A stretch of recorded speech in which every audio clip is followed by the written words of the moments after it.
Welcome to Tiwari sir के पाठशाला बच्चों। तो बेटा हम एक्सरसाइज 10th क्लास मैथमेटिक्स में एक्सरसाइज 2.3 में कंटिन्यू कर रहे हैं आज। हैं तो अभी हमें पढ़ना है क्वेश्चन नंबर 3। ठीक है, इसके पहले वीडियो में हमने क्वेश्चन नंबर 1, 2 एंड सब एग्जांपल्स किए हुए हैं। अब क्वेश्चन नंबर 3 से हम शुरू कर रहे हैं। तो बेटा क्वेश्चन 3 क्या बोल रहा है?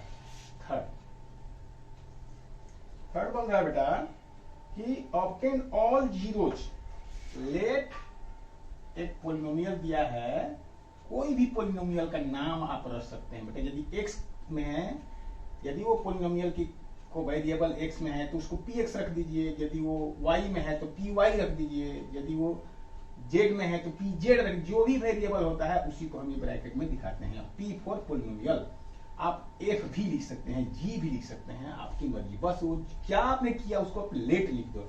लेट px इजकल टू ये दिया हुआ है, क्या दिया हुआ है? 3x4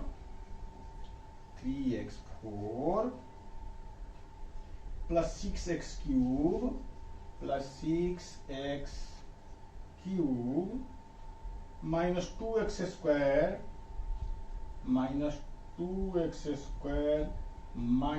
10x minus 5। ये पोलिनोमियल दिया है और 2 जीरो इसके दिए हुए हैं बेटा 5/3 रूट में एंड माइनस 5/3 रूट के अंदर। ये 2 जीरो दिए हैं तो कह रहा है कि बाकी का 2 जीरो निकालिए। शाबाश, ओके बेटा। तो बेटा किसी भी 4 ऑर्डर की पोलिनोमियल है तो इसमें 4 जीरो होंगे, ये आपको पता है। जिसमें 2 जीरो ये दिए गए हैं तो 2 जीरो और आपको पता करना है। ठीक है बेटा। तो let other 2 zeros are alpha and beta. हमने लिख लिया बेटा। तो x माइनस अल्फा और x minus beta is equal to क्या होगा? इजकल टू होगा बेटा px divided by x minus root 5/3 और x, ये इसको माइनस करेंगे तो ये हो जाएगा, इसको माइनस करेंगे तो x प्लस रूट 5/3 हो जाएगा। यही तो काम करना है बेटा। ये तो आपको समझ में आ गया। पहला क्वेश्चन, इसके जस्ट पहले जो हमने क्वेश्चन किया है इसके एक्सरसाइज में solve example number 9, solve example number 9 question में बहुत अच्छी तरह से हमने एलोबरेट किया है कि ये चीज कैसे आता है और क्या लिखते हैं। तो यदि ये आप वीडियो पहली बार देख रहा है जो बच्चा, तो प्लीज इसके जस्ट पहली वाली वीडियो में सॉल्व एग्जांपल नंबर 9 लिखिए। आपको बहुत अच्छी तरह से क्लियर हो जाएगा कि ये लिखने का क्या तरीका है, ऐसा क्यों हुआ। ये मेरा मतलब ये है बेटा, यहाँ पे इस पोलिनोमियल में इस दोनों जीरो से जो पोलिनोमियल बनेगा उस पोलिनोमियल से हम डिवीजन लगा देते हैं। इसमें यही मेन फंडा है। यहाँ पे इस दोनों जीरो से कौन सा पोलिनोमियल बनेगा? x माइनस ये और x माइनस माइनस ये x प्लस ये पोलिनोमियल बनेगा। तो इस पोलिनोमियल से इस पोलिनोमियल में डिवीजन लगा देंगे। मतलब ये है कि हम यहाँ पे px डिवाइडेड बाई क्या होगा बेटा? x स्क्वायर माइनस 5/3 का होल स्क्वायर क्या करेंगे? यानी 5/3। यही इसका मतलब है ना जी, a square minus b square. तो ये a स्क्वायर हो जाएगा और ये 5/3 का होल स्क्वायर इंटू 5/3। तो इसको आप क्या लिखोगे? px upon 3x square minus 5 और ये 1/3 आ गया ऐसे, 1/3 आ गया ऐसे। तो कहने का मतलब है कि 1/3 इसका एक कोफिशिएंट है, यानी एक फैक्टर कर सकते हो। तो ये भी ब्रैकेट के अंदर भी एक फैक्टर है। तो इस फैक्टर से आप डिवीजन लगा दिए इस फैक्टर में। ये कांस्टेंट को आप यहाँ से रिमूव कर सकते हैं। तो आप लिख सकते हैं, मतलब आप ऐसे कर सकते हैं कि हमें क्या चीज चाहिए, हमें px में we need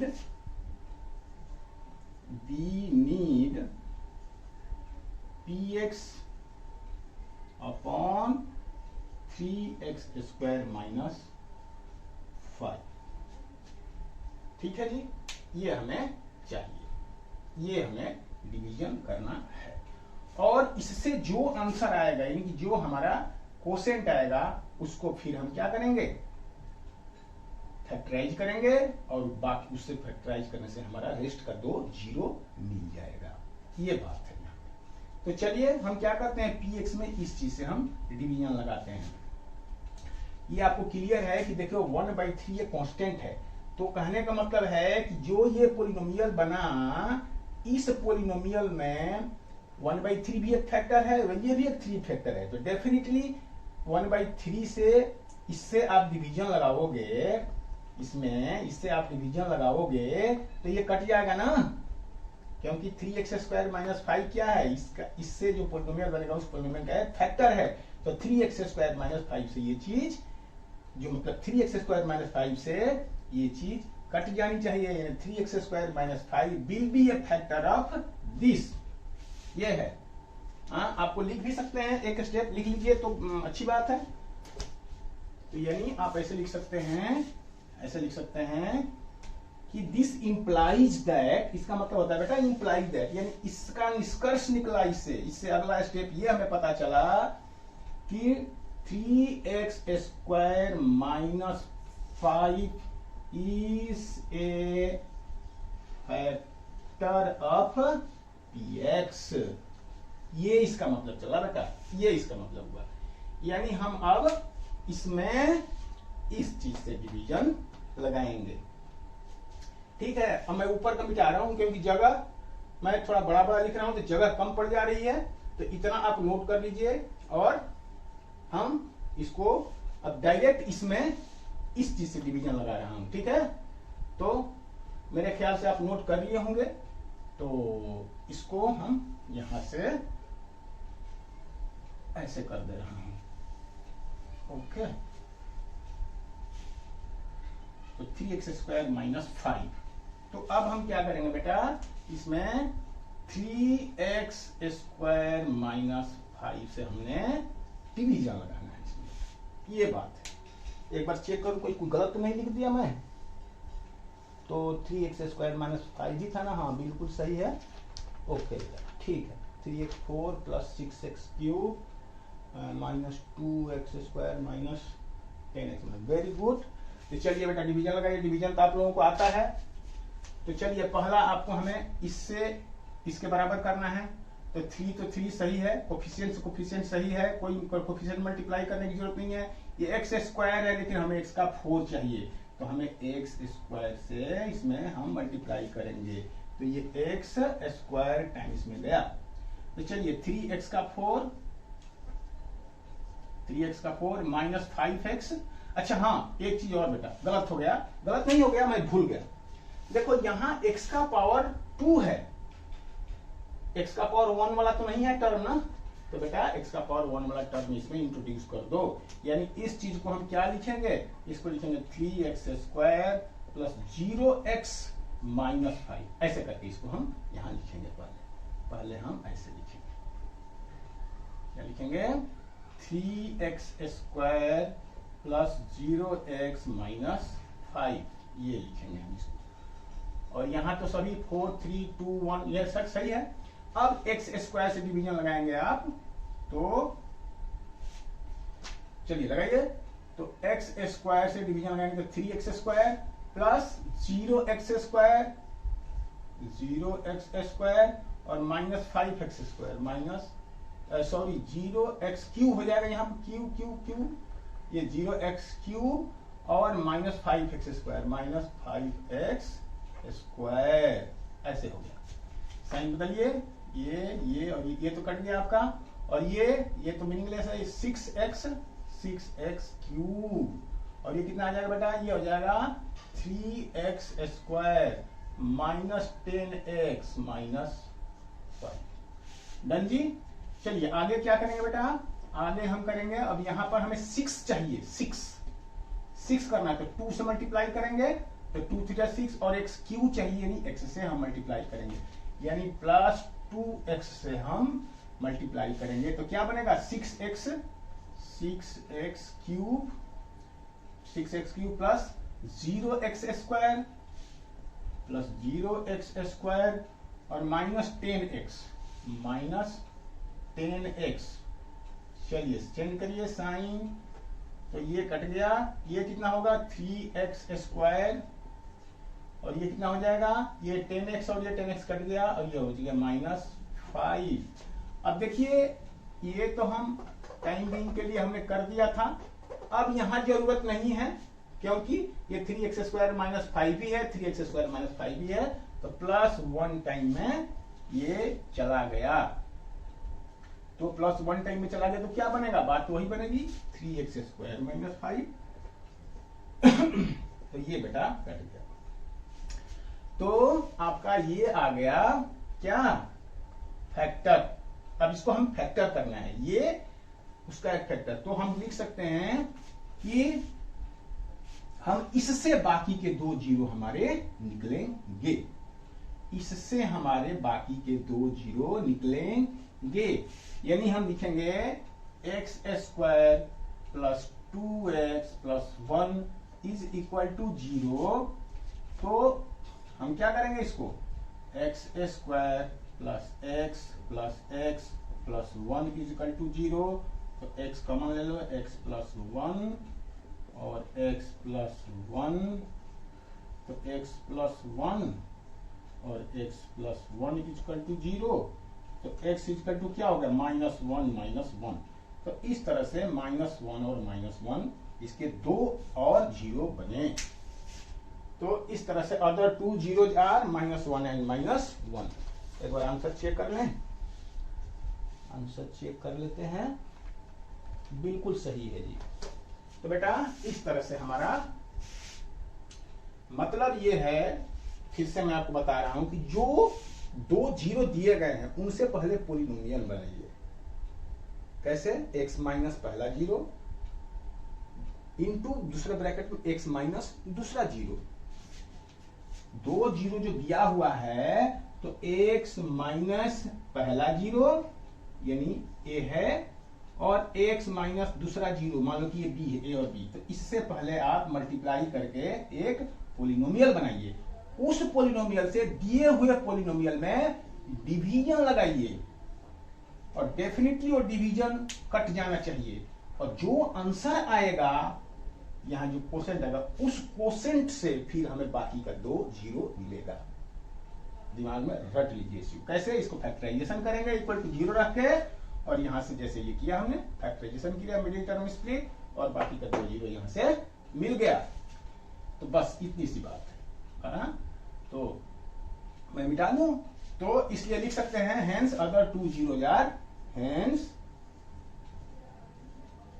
other 2 zeros are क्या -1 ये आपका आंसर हो गया। तो ये आपका आंसर क्वेश्चन नंबर 3। मैं मिटाऊं, ओके चलिए।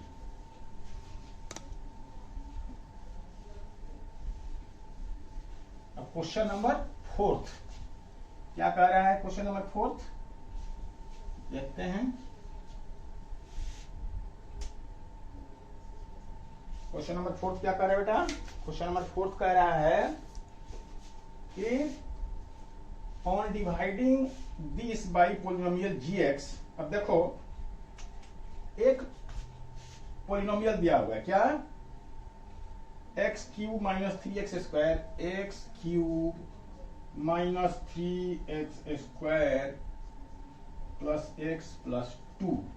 इस चीज को डिवाइड करना है gx से, gx दिया नहीं है कि gx क्या है, यही मैं पता लगाना है। तो gx से जब हम डिवाइड करते हैं तो कोसेंट एंड रिमाइंडर आर वर्ग, यानी x माइनस 2 कोसेंट आ रहा है यहाँ पे, और रिमाइंडर नीचे कितना आ रहा है, रिमाइंडर आ रहा है कोसेंट है, रिमाइंडर आ रहा है minus 2n minus 2x plus 4, minus 2x plus 4 आ रहा है। तो कह रहे हैं कि gx का वैल्यू कितना होगा, gx को पता लगाइए, x cube minus 3x square plus x plus 2 divided by x gx, then x minus 2 and minus 2x plus 2। यही क्वेश्चन, एक पोलिनोमियल इसमें इससे डिवीजन लगा रहे हैं, तो ये हमारा आ रहा है कोसेंट, ये रिमाइंडर आ रहा है, तो बताइए gx क्या होगा। तो यहाँ पर डिवीजन एल्गोरिथम लगाना है बेटा, बाय डिवीजन एल्गोरिथम। थोड़ा सा इसको मैं माइनस 2x ऐसे समझ लीजिए, यहाँ पे माइनस 2x प्लस 4 है, थोड़ी जगह मिल जाएगी। तो आप लिख सकते हैं by division algorithm this is equal to this into this plus this, ठीक है, x cube minus 3x square plus x plus 2 is equal to this gx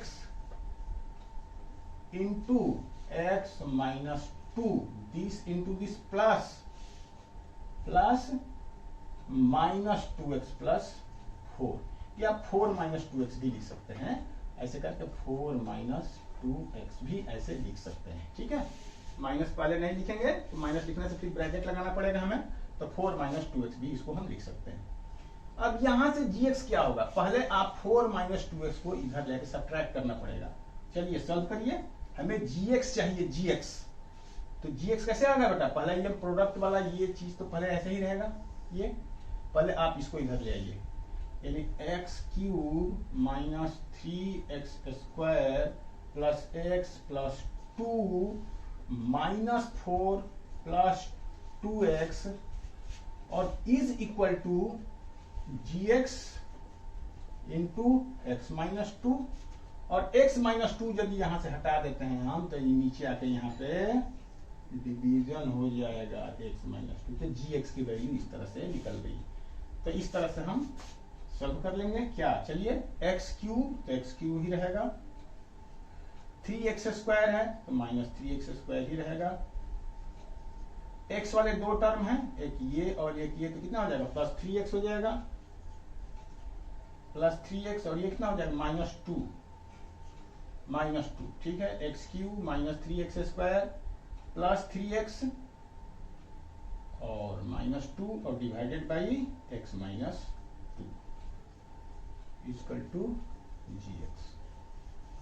अब इसमें डिवीजन लगा दीजिए, ये आपकी gx की वैल्यू हो जाएगी, यही करना है अब तो डिवीजन लगाइए, कैसे यहां लगाएं, चलिए x cube minus 3x square plus 3x minus 2 में x माइनस 2 से डिवीजन लगा दीजिए, तो x स्क्वायर में जाएगा पहली बार, x स्क्वायर टाइम्स में ये x cube minus 2x square plus minus ये कट गया, ये कितना हो जाएगा minus x square plus 3x minus 2, फिर माइनस x से होगा, माइनस x से करेंगे यहाँ पे माइनस x, तो minus x square plus 2x ये कट गया, ये हो जाएगा x माइनस 2 और इसके बाद 1 से प्लस 1 से तो x माइनस 2 ये हो गया, कट गया, यानी ये कितना वैल्यू आ गया, यानी कि gx इक्वल टू क्या, x square minus x plus 1, ये आपका ये gx की वैल्यू निकल गई। तो इस तरह से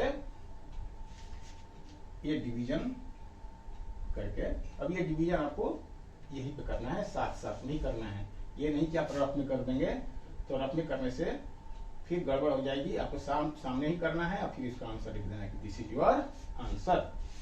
ओके डन, चलिए नोट डाउन करिए, हम मिलाते हैं, एक बार चेक कर लिया जाए आंसर इसका। चलिए चेक कर लेते हैं।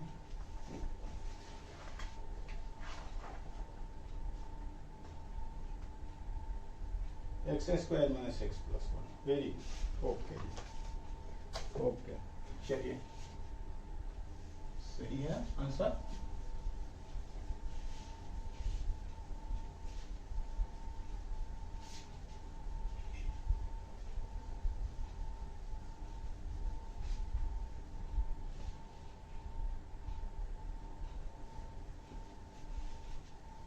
अब है लास्ट क्वेश्चन एनसीईआरटी का, question number 5। Question number 5 examination point of view से तो इंपॉर्टेंट नहीं है, लेकिन फिर भी आप समझ लीजिए इस चीज को। कह रहा है कि यहां पर 4 पॉलिनोमियल दिए हैं, px, gx, qs और rx। px,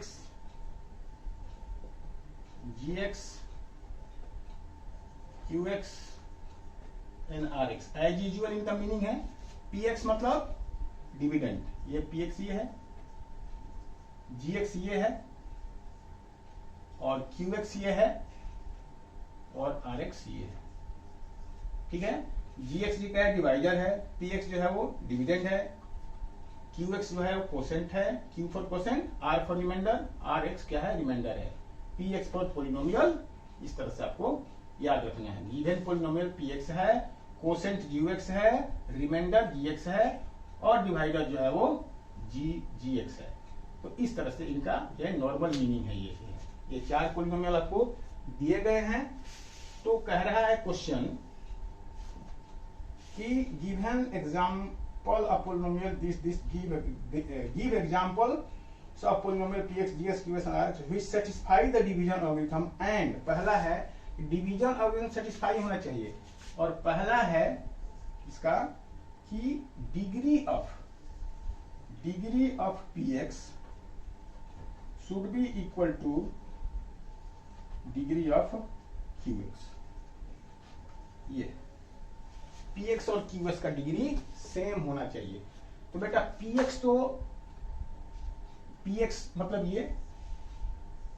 ये तो px की डिग्री यदि मान लीजिए px और gx की डिग्री जो है वो q फॉर कोसेंट, यानी जो यहां लिखोगे, जो चीज यहां लिखोगे, यानी px है ना, ये px और gx मतलब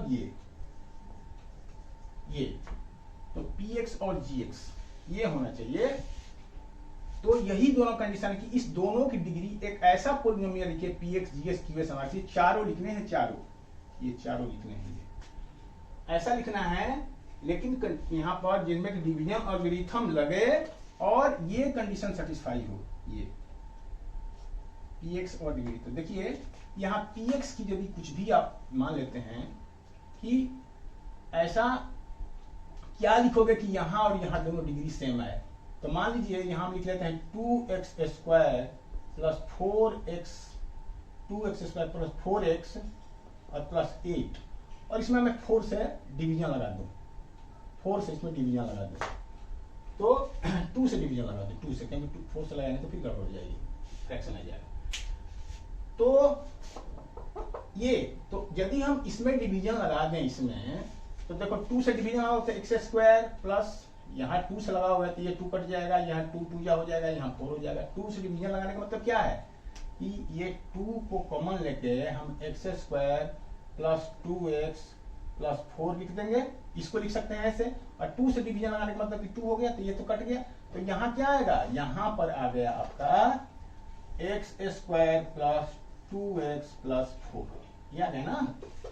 तो आप क्या कहते हैं कि जो डिग्री इसका है वही डिग्री इसका है, तो degree of px is equal two degree of qx। तो ये हमने अपने, देखो ये हमें सेलेक्ट करना है अपने मन से, इसमें अलग अलग बच्चों का अलग अलग आंसर आएगा, और इसमें इनफाइनाइट सॉल्यूशन बन सकते हैं, इसके जितनी मर्जी उतना बना लो। तो कहने का मतलब ये है कि x का यदि हमने एक ऐसा px लिया जिसमें कि यदि हमें 2 से मल्टीप्लाई करते हैं तो जो डिग्री इसका है वही डिग्री इसका आ रहा है, तो यहाँ पर रिमाइंडर क्या आएगा, रिमाइंडर यहाँ पर 0 आ जाएगा, क्योंकि यहाँ पे 2 से मल्टीप्लाई करोगे तो यहाँ पे तो देख रहे थे कट जाएगा, तो रिमाइंडर क्या आ जाएगा, यहाँ पे 0 आ जाएगा रिमाइंडर। ये तो आपको समझ में आ रहा है ना। रिमाइंडर जो है हम अभी दिखाए कि 2x² प्लस 4x प्लस 8 में 2 से डिवीजन लगाएंगे तो ये क्या होगा, ये 2 बाहर निकल जाएगा, तो ये 2x प्लस 4 ऐसे हो जाएगा, और ये कट गया, तो ये कट गया, तो ये हो गया क्या, ये हो गया इसका कोसेंट, और पूरी तरह से कट गया, तो रिमाइंडर तो कुछ भी नहीं बचा, तो रिमाइंडर क्या आ गया, यहाँ 0 रिमाइंडर बच जाएगा। तो इस तरह से हम कह सकते हैं यहाँ पर कि px क्या बना, px equal to 2x² plus 4x plus 8, gx क्या हुआ आपका, x² प्लस 2x प्लस 4, और gx क्या बना, gx इक्वल टू 2, और rx क्या बना, rx इक्वल टू 0। ये इस तरह से px gx px qx gx, और ये q है, ये g नहीं है, q है, ये q है। तो इस तरह से हमें सोचना है कि किस तरह से। अब कोई बच्चा ये भी कह सकता है कि मान लीजिए यहाँ पे वो 3 से डिवीजन लगाए, यहाँ पे 3 से, और यहाँ 3 का मल्टीपल लिख दे, 3 6 और 9, तो भी बात यही होगी, तो भी क्योंकि 3 से 3 कॉमन ले लोगे यहाँ पर, x² प्लस 2x प्लस 3 और डिवाइडेड बाई 3, ये कट गया। तो लेकिन वही है कि यहाँ पे अब आंसर चेंज हो जाएगा, क्या यहाँ पर आंसर आएगा x² प्लस 2x प्लस 3, ये आ जाएगा। तो उस केस में px जो होगा ये हो जाएगा, gx जो है वो ये हो जाएगा, और qx ये हो जाएगा, और रिमाइंडर rx ये हो जाएगा। तो इस तरह से इनफाइनाइट सॉल्यूशन हो सकता है इसका। तो ये पहला टर्म ये है, ठीक है बेटा, ये आपको समझ में आया। तो ये पहला क्वेश्चन था। दूसरा देखते हैं क्या कह रहा है। ये हमें थोड़ा सा सोच के समझ के इसको लिखना है बस। सेकेंड क्वेश्चन क्या कह रहा है कि degree of gx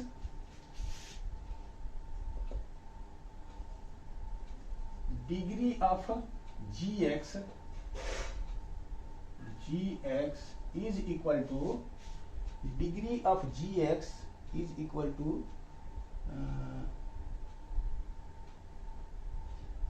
degree of q है, डिग्री ऑफ qx जब q है, q का डिग्री जो है वो r के बराबर होना चाहिए, डिग्री ऑफ x, ये डिग्री ऑफ qx और डिग्री ऑफ rx। तो बताइए, यानी क्या है आपका, ऐसे है ये, यानी यहां पर आएगा आपका px, यहां पर gx, यहां पर qx और यहां पे rx, ये है। अब डिग्री ऑफ qx यानी ये q मतलब ये q और r, इस दोनों का डिग्री सेम होना चाहिए, इन दोनों का डिग्री सेम होना चाहिए, ये आपको ध्यान में रखना है। यहाँ पर दोनों की डिग्री सेम होनी चाहिए। तो आप सोचिए कैसे कर सकते हैं हम। मान लीजिए कि 2x² प्लस 4x प्लस 6 है, और इसमें यदि हम x² प्लस 2x प्लस 3 से यदि हम डिवीजन लगाते हैं, 2x² प्लस 2x प्लस 3, यानी इसमें पूरा का पूरा मल्टीपल जो है, यहाँ पर यदि इसका हम 2 इसमें से कॉमन ले लें और इससे डिवीजन लगा दें, तो 2 कॉमन लेके x² प्लस 2x प्लस 3 और डिवीजन लगा दें x² प्लस 2x प्लस 3, तो कट गया। तो आंसर क्या आया, आंसर मतलब कोसेंट 2 आया, और रिमाइंडर 0, रिमाइंडर तो 0 आएगा।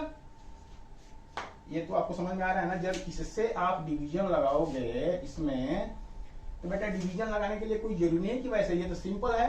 यानी आप 2x² प्लस 4x प्लस 6 में डिवीजन लगाओगे x² प्लस 2x प्लस 3 से, तो टर्म्स देखो सिर्फ कॉमन लेने से हमारा डिवीजन लग जा रहा है, x square plus 2x plus 3 और नीचे आ गया x square plus 2x plus 3, तो कट गया। आंसर क्या है 2, तो हमने 2 यहाँ रख दिया।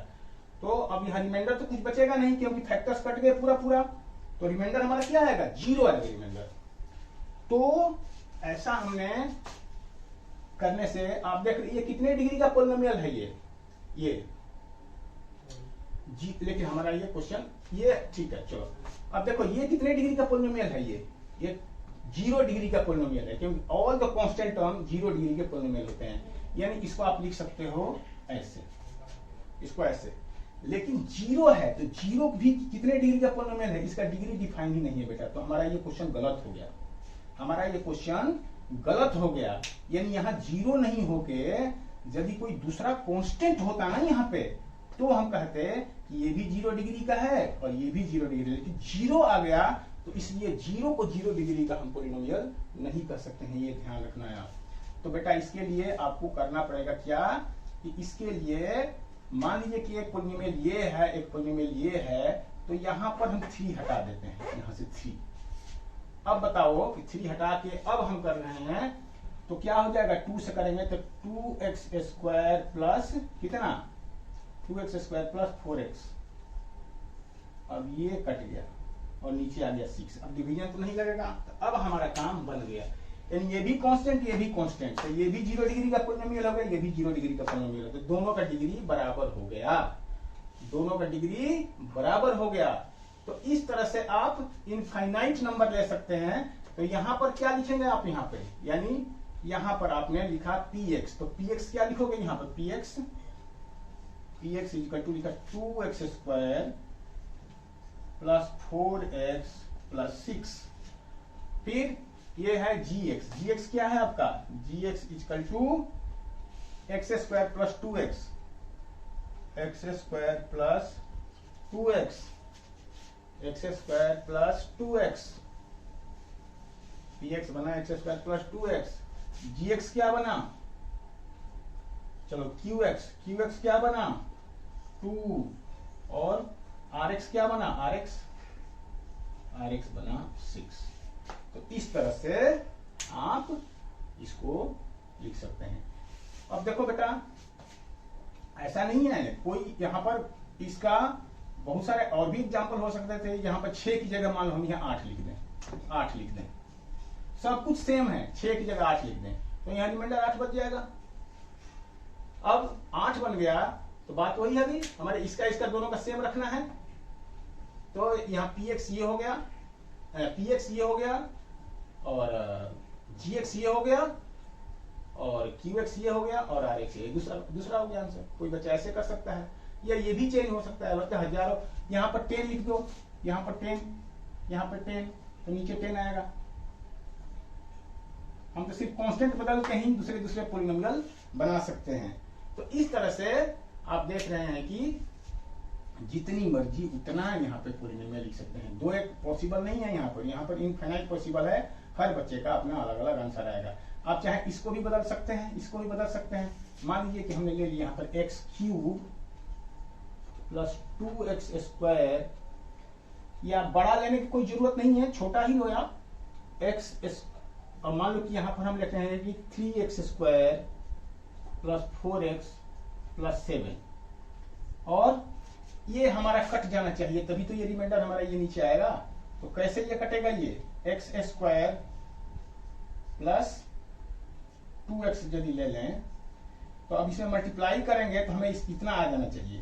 तो अब ये तो 3 है, लेकिन यहाँ पर यदि लिखोगे 6 लिखोगे तब जाकर आपका काम बनेगा, क्योंकि इसमें 3 मल्टीप्लाई कर देंगे इसमें, यानी कि जब 3 टाइम्स में जाएगा ये, तो 3x स्क्वायर प्लस 6x हो जाएगा, और ये कट गया, ये वाले ये, तो रिमाइंडर क्या आ गया 7 आ गया। तो देख रहे हैं कि इसका दोनों का क्या है, सेम डिग्री है, सेम डिग्री है। ये भी कांस्टेंट है, ये भी कांस्टेंट है, 0 डिग्री का ये भी है, 0 डिग्री का ये भी है, तो ये भी आंसर हो सकता है। यहां भी लिख सकते हैं कि क्या gx ये है, px ये है, qx ये है, और rx ये है। यानी इसका आंसर ये भी हो सकता है। तो इस तरह से आप जितनी मर्जी उतनी आप बना सकते हैं। आप प्रैक्टिस करो बनाने के लिए, अब तब आपका दिमाग खुलेगा कि हाँ हमें क्या करना है। ठीक है, तो मैं मिटाऊं इसको।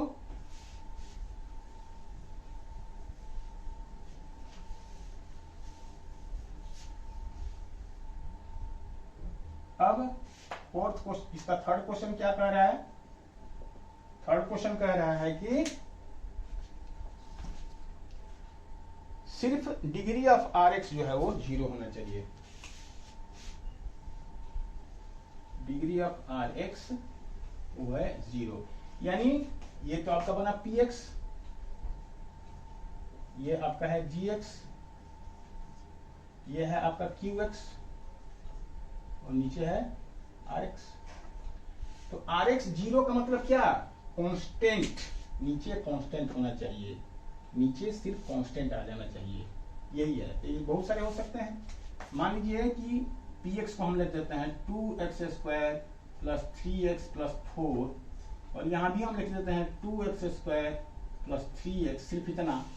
तो देख रहे हैं कि यदि हम इसमें इसे डिवीजन लगाएंगे तो क्या होगा? ये 1 टाइम्स में जाएगा, ये 1, और ये हो जाएगा 2x स्क्वायर प्लस 3x, ये हो जाएगा, और ये कट गया और नीचे आ गया 4। आगे तो नहीं जाएगा, ये आगे तो फर्दर तो नहीं जाएगा। तो ये कितने डिग्री का है? ये 0 डिग्री का पॉलिनोमियल हो गया। ये 4 कितना हो गया? 0 डिग्री का पॉलिनोमियल हो गया। तो इस तरह से रिमाइंडर कहने का मतलब कि ऐसा सिलेक्शन करिए ये कि डिवीजन करने के बाद नीचे हमारा कांस्टेंट टर्म आ जाए, क्योंकि कांस्टेंट टर्म आएगा तो वही जो है वो 0 डिग्री का पॉलिनोमियल होता है। कांस्टेंट टर्म ही 0 डिग्री का पॉलिनोमियल होता है। तो डिवीजन करने के बाद में डिनोमिनेटर के अंदर में कांस्टेंट टर्म आ जाए, इस तरह के दो पॉलिनोमियल को आप, इस तरह के पॉलिनोमियल को आप सिलेक्ट करिए। तो आप इस तरह से बहुत सारे हो सकता है, बहुत सारे हो सकते हैं, 2 1 नहीं, हजारों हो सकते हैं इस तरह से। तो आप मान लीजिए कि यहाँ पर यही रहने दीजिए 2x स्क्वायर प्लस 3x, और यहाँ पर इसको इसका मल्टीप्लाई कर दीजिए 4x स्क्वायर प्लस 6x, और प्लस यहाँ कुछ भी डाल दीजिए, कुछ भी एडिशन दीजिए। अब ये 2 टाइम्स में जाएगा, ठीक है। तो 4x स्क्वायर प्लस 6x, आगे तो कुछ होगा नहीं, तो ये तो कट गया और 7 नीचे आ गया। तो क्या है फिर डिनोमिनेटर में क्या है? 0 डिग्री का पॉलिनोमियल आ गया। तो इस तरह से इसका आंसर ये भी हो सकता है। तो इस तरह से आप जो आपको अच्छा लगे, जिस तरह से आपको समझ में आए, तो इसका आंसर क्या हो सकता है? इसका आंसर यहाँ इसका आंसर हो सकता है px equal to 2x square plus 3x plus 4, gx क्या है? gx equal to 2x square plus 3x, और rx क्या है? rx जो है वो 4 हो सकता है, ये भी हो सकता है। या px इक्वल टू, ये वाला आंसर लिख सकते हैं आप, px equal to 4x square plus 6x plus 7, gx क्या है? 2x स्क्वायर प्लस 3x, और rx क्या है? rx आ गया 7। तो इस तरह से इनफाइनाइट सॉल्यूशन पॉसिबल है। तो इस तरह से इसका आंसर आप लिख सकते हैं। तो इस तरह से हमारा एक्सरसाइज 2.3 कंप्लीट हो रहा है। इसके बाद बेटा हम, जब आपका सिलेबस कंप्लीट हो जाएगा एनसीईआरटी से, तो फिर हम एडिशनल क्वेश्चन के लिए अलग से वीडियो बनाऊंगा, ताकि आपके एग्जाम के लिए आपका, अभी मैं आपके साथ चल रहा हूं कि स्कूल में आप पिछड़े नहीं। अभी एडिशनल क्वेश्चन का यदि मैं वीडियो बनाऊं तो बेटा बहुत ज़्यादा लंबा टाइम लगेगा। तो इसलिए मैं चाहता हूं कि पहले एनसीईआरटी पे आपका कमांड हो जाए, आपको पकड़ हो जाए, इसके बाद फिर एडिशनल क्वेश्चन हम करेंगे, तो और हमारा लेवल जो है वो ऊपर बढ़ेगा। अगर एक ही बार में थोड़ा, बहुत से बच्चे होते हैं उनको बर्डन फील होने लगता है, तो इसलिए हम ऐसा नहीं कर रहे हैं। ठीक है बेटा, तो हमको आप यहीं पे इजाजत दीजिए रुकने के लिए, फिर हम अगली वीडियो में मिलते हैं। Thank you, all the best, God bless you. बच्चों, यदि आपको मेरी पढ़ाई समझ में आ रही है तो हमारी वीडियो को प्लीज लाइक करिए, शेयर करिए, और मेरा वीडियो को सबसे पहले देखने के लिए प्लीज सब्सक्राइब करिए। Thank you, all the best, God bless you बेटा।